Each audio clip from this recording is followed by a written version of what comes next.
In the name of the Holy and Undivided Trinity, one God. Amen. All right, quick show of hands. How many of you have ever been to an Easter vigil, here or elsewhere? It doesn't matter. Woo! Oh, I like you people. All right, well, for the uninitiated, if there are any, I couldn't quite tell, it's the coolest service of the church year, and you absolutely should attend. It's coming up. The service is held the Saturday night before Easter, and it begins in darkness, literally. We begin in the columbarium, ideally not covered in snow, but one never knows. This is Illinois, where we kindle a fire called the New Flame, which we then use to light the Paschal candle.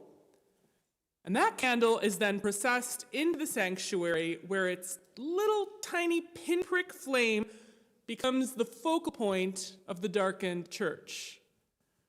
As a deacon chants, "The light of Christ," that Paschal candle is used to light dozens of smaller individual candles, and that pinprick of light grows to become a gentle glow that illuminates the first, 90 minutes of the service. Yes, it's long.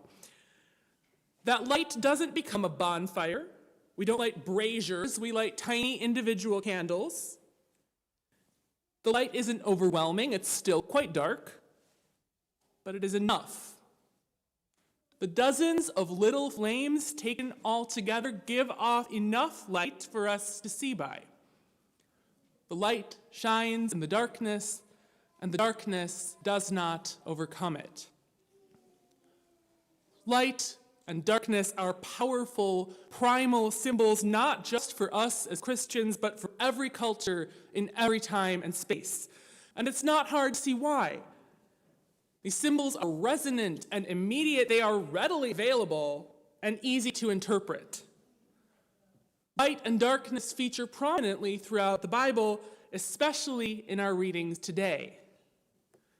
The author of Matthew's Gospel, writing for a predominantly Jewish audience, took great pains to root his account of Jesus' life as fulfilling the prophecies of the Old Testament.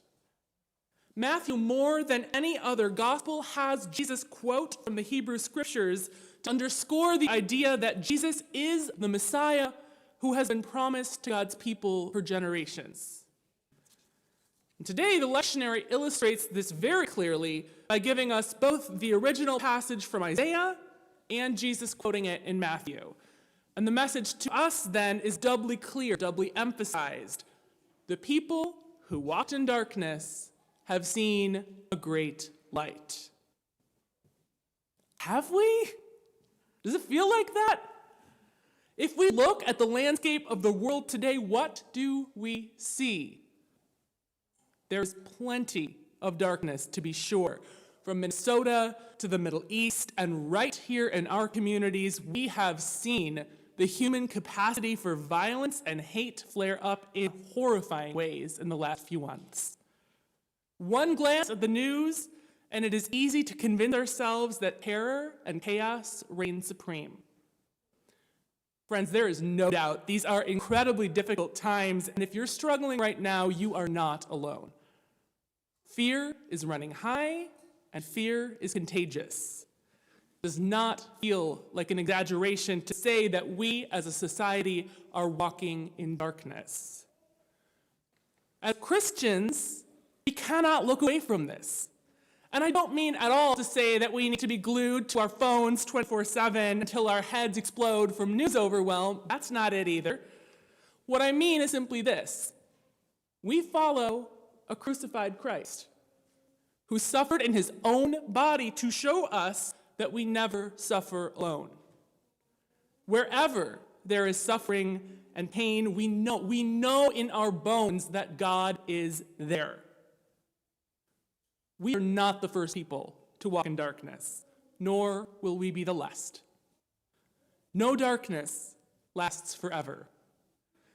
It may sound trite, and it is also true. Our world is grounded in unalterable rhythms of light and darkness. Even in the depth of winter, when it seems like there's no light and darkness lasts 22 hours a day, there is still light.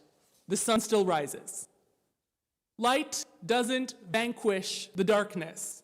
If we light a candle in the night, the darkness doesn't magically go away.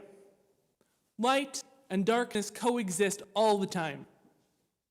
And by extension, so do hope and despair.